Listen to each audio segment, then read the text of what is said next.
What is going on, everyone? My name is Josie Frenels, and today joining me for that, I don't even know how many times now, but he's back once again, the menace himself, Mr. Denis Frimpong. Obviously, after the Octagon Challenger Series, it's concluded now. The fans have been able to see it. They know what the final is. They know whose name's on there. They know who you're taking on.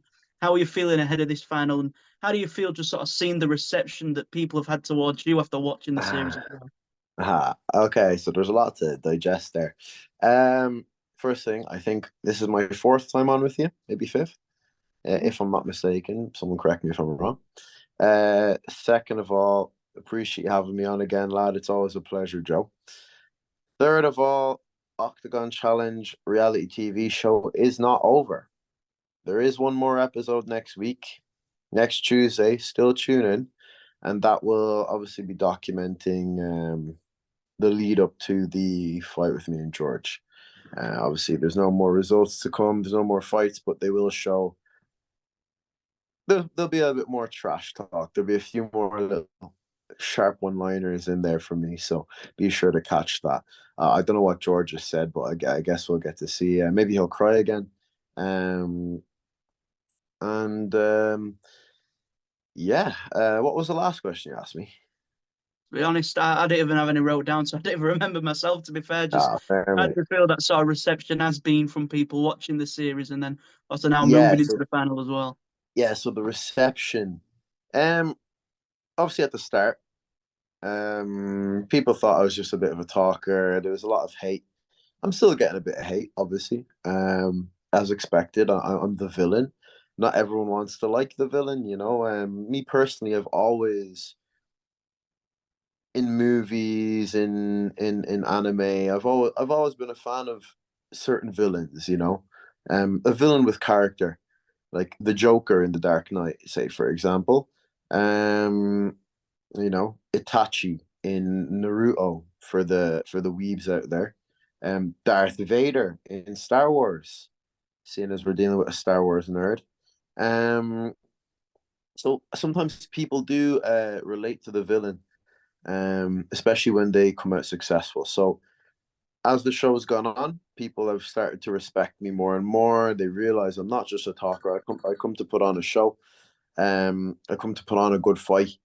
Um, and that's that. You know, obviously, I would have liked two finishes.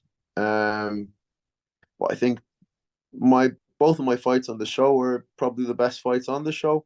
Best fight of the quarterfinals and best fight of the semis. There was blood involved in both of them. Um, yeah, I not once did I sniff anyone's crotch, to put it lightly. And we all know that we don't want people to sniff crotch. Like we want to see a fight, you know. And I don't think holding him onto a man's legs for 15 minutes is you being a fighter. I think that's you running the clock down and then at the end of it going, "Oh, thank fuck I didn't get knocked out by that cunt. He's way more dangerous than me." So it is what it is. Yeah, the reception's been good. It's changed, and I think I've won a lot of people over with my skill set, which was the plan anyway.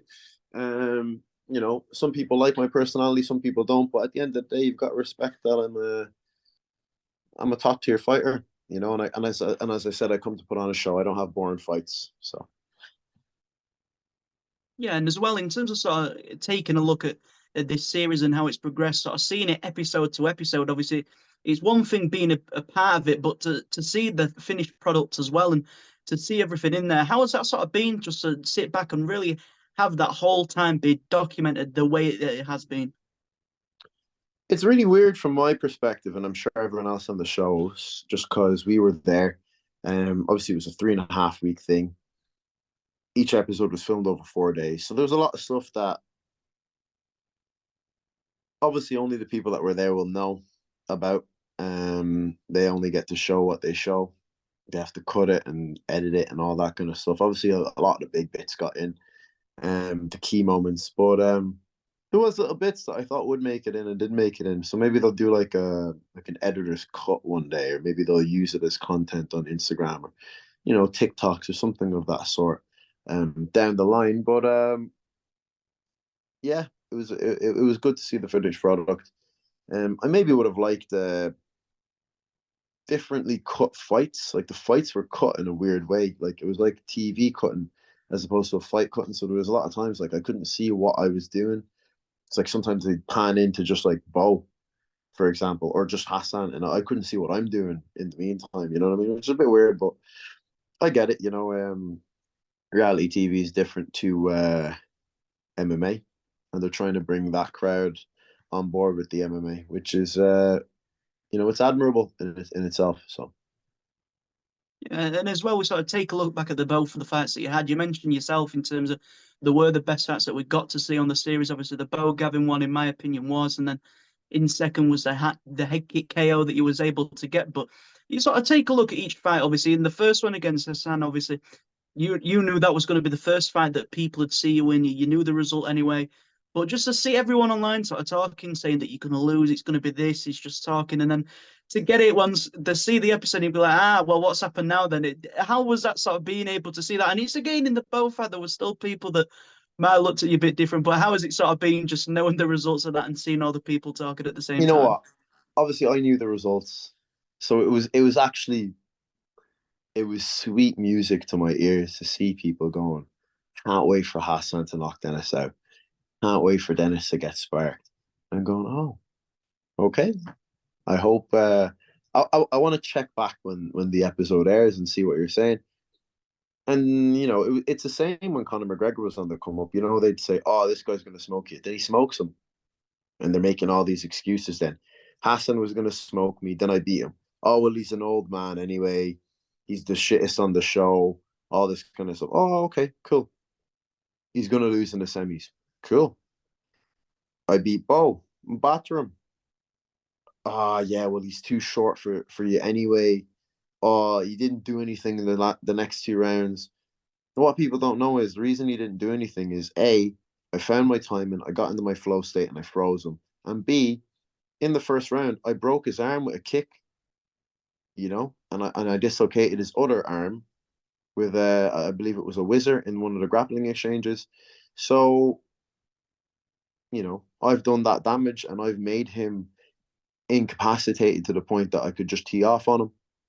And listen, he was a tough, quick kid. I would have liked to have gotten the finish, but I didn't want to rush in with anything either because he still carried power and he was still a dangerous guy.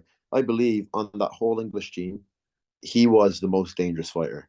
Um, in terms of like his ability to just put you out one shot. We saw it what he did against Aaron. We saw him drop me, and I've never been dropped in sparring, in training, in fights anywhere. So yeah, people can talk. They can talk. They can talk. They're going to say, "Oh, George is going to smoke you now." And then when I smoke George, what are they going to say? They're going to say, "Oh, well, George was overrated anyway."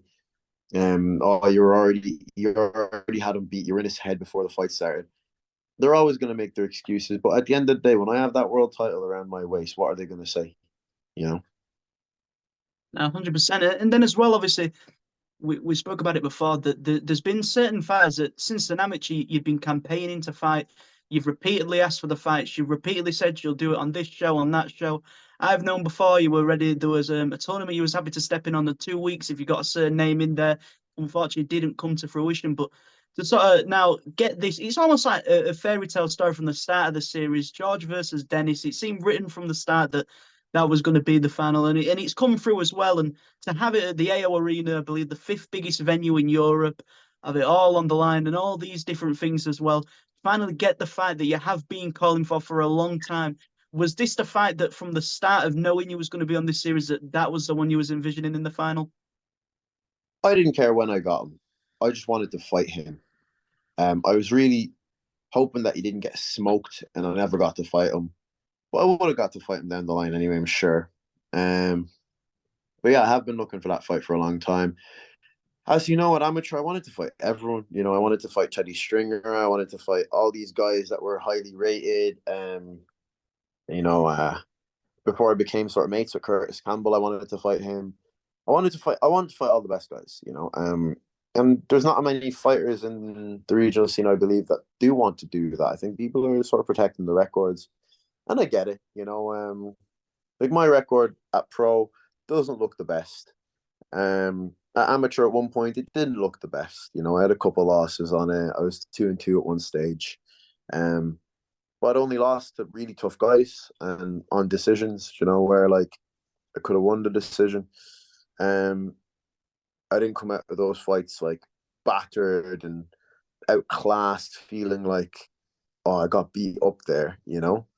And I never have in any of my fights. So I believe I'm up there with some of the best in the world. I train with high level guys every day. I put myself in with the best rounds all the time, um, with the aim of fighting the best guys. And George is supposedly one of those best guys. Um, so yeah, I mean, it being in the final in the AU Arena, in Manchester, biggest venue in the UK, I believe, for MMA shows. Um, you know, in my adopted home, like the home, that place I've called home for the last 2 years.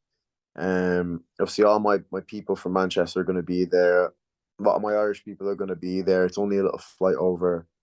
I think honestly, crowd wise, even though it's in Georgia's home country, it's gonna look like it's my home country, you know. And yeah, I mean, perfect storyline for Octagon, the Menace versus the Saint. Um, just to reiterate on what I said in the last episode, he's not a saint yet because you cannot be a saint until you're dead.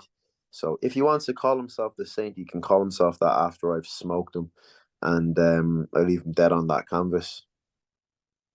Definitely. And then as well, sort of, you take a look at this fight, and even, sort of, you mentioned there even the move to Manchester that you had, obviously. I believe I first spoke to you, it was your first fight that you got booked since moving to Manchester when you were still with Manchester Predators, it was the Callum Connor fight. But to sort of look at where you was then to sort of where you are now and sort of how time has progressed and how you've progressed as a fighter, is this where you expected to be? Obviously, still two pro fights into your career. Is this where you expected to be this quickly, or has it come about a lot quicker than you first expected? Um, no, I expected to make a quick rise through the ranks. I only made my amateur debut in August 2021. I swiftly had 3 fights in 2021. Um, you know, 2-1 I was.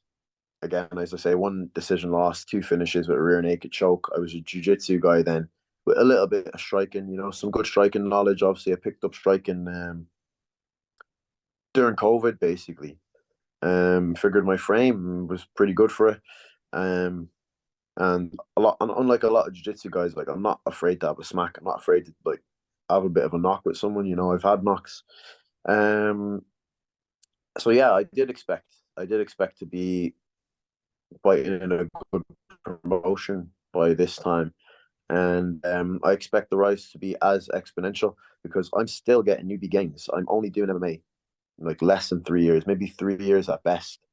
Some of these guys that I fought, you know, like the likes of Solomon Simon, Chris Morris, like some of these guys, like Bo made his amateur debut in 2012, I believe.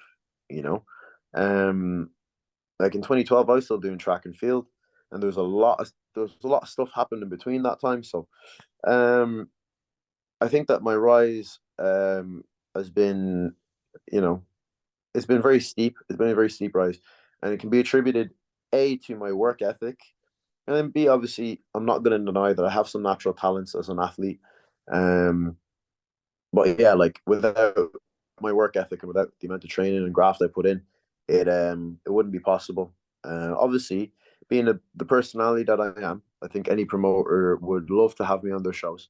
I sell fights, I sell I sell tickets, I put bums in seats, and I put on exciting fights. You know, at the end of my fights, like whatever the result is, no one can say, "Oh, that was a snooze fest," you know. And there's no fight I've ever had, and I love to get the crowd involved. I love to get the crowd entertained, and that's it.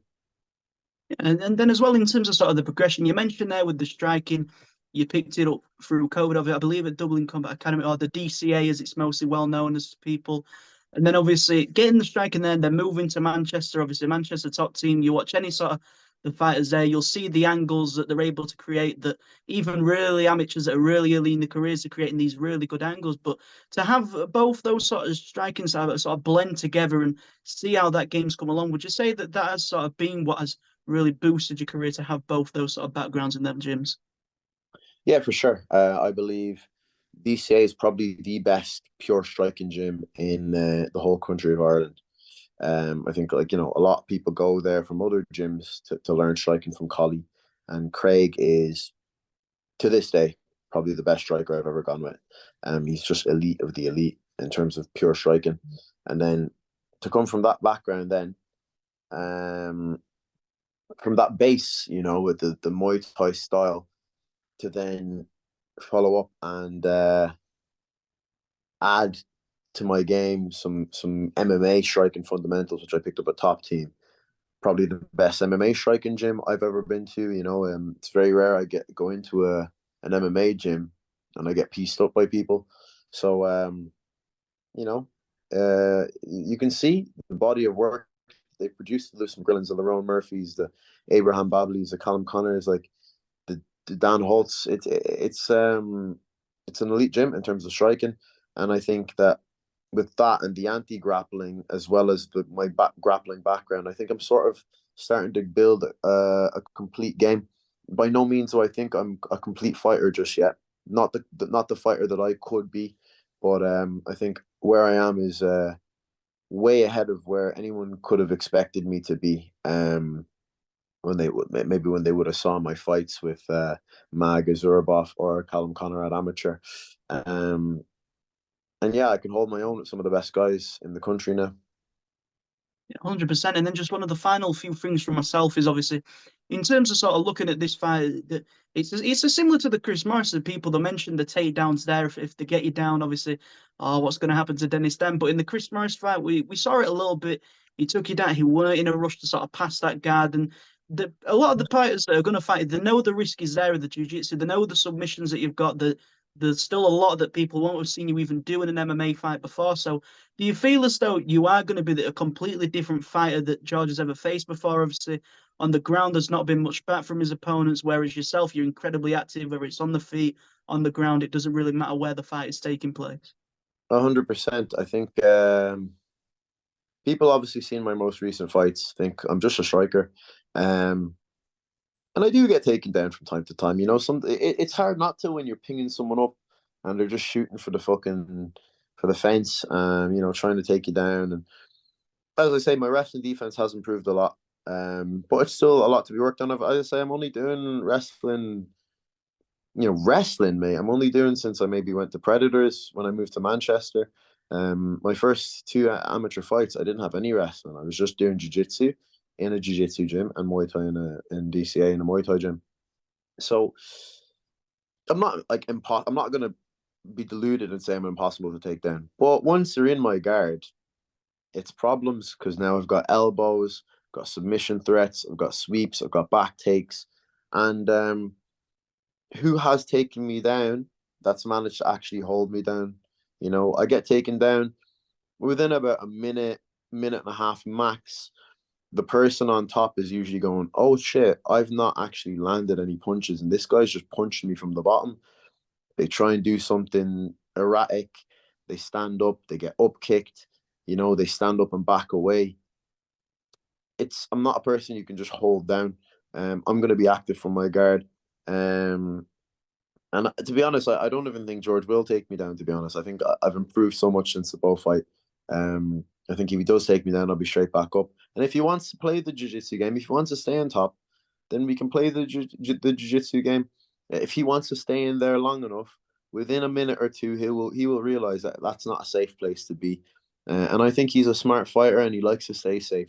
So he won't want to be in a dangerous place like that, especially when he starts getting cut open and he starts seeing his own blood dripping onto my chest, onto my face, and I start licking it and I start talking into his ear while he's on top of me.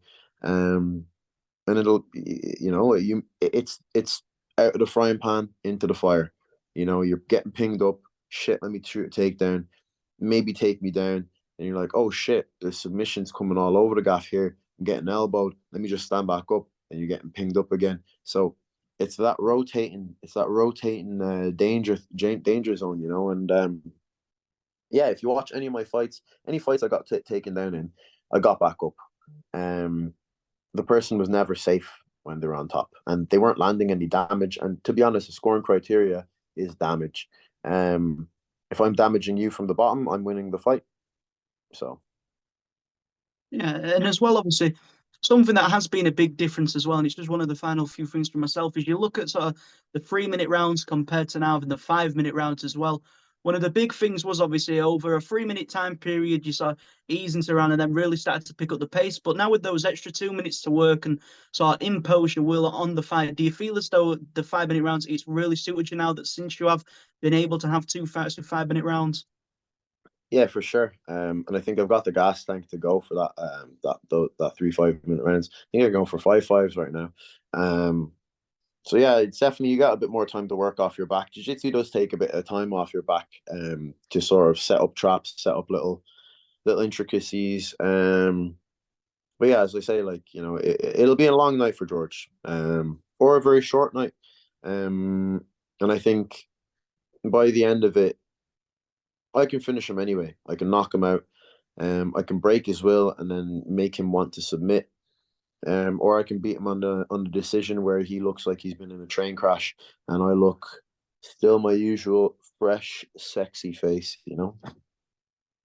And then just a final thing for myself is obviously this is a big fight and a lot of people have been waiting to see it. This is the one that people have wanted. But in terms of what they can expect to see Fight Night, if they're still not sure what Denis Frimpong is going to deliver, what does that look like a little bit? Um, watch any of my last fights, mate. Blood, violence, sharp, bony tools, used from everywhere. To be honest, don't blink.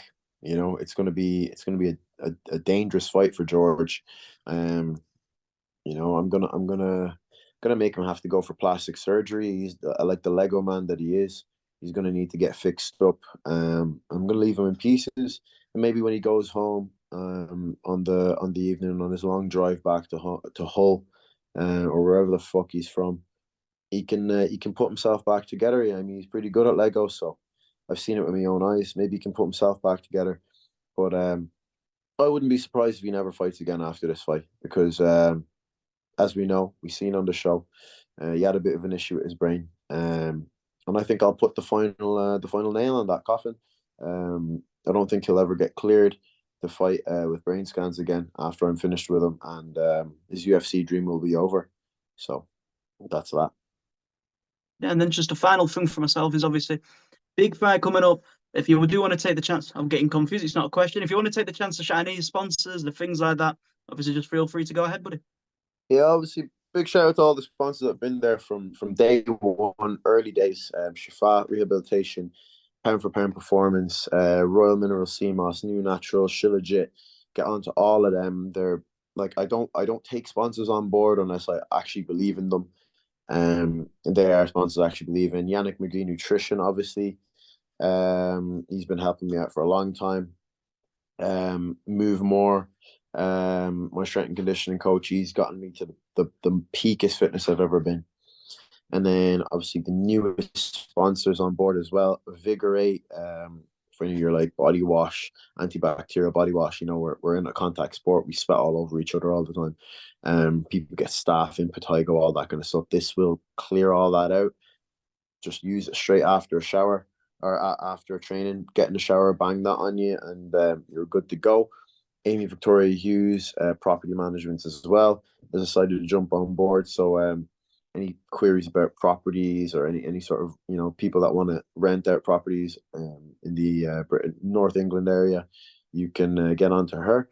But all the sponsors have links in sort of my bio and on my page and posts and stuff like that. So go check them out. Give us a follow as well on the way, and watch me go to the top. 100%. Well, that is everything from me. Obviously, Octagon 48, the AO Arena is the people's main event, I'm sure. Mr. Denis Frimpong, obviously a big fight and a big journey that you've been on with a lot more to come as well. As always, it's a pleasure to speak to you and appreciate your time today, buddy. Thank you very much. Likewise, George. Likewise. Thanks for having me on again, lad. Yeah. Absolute pleasure.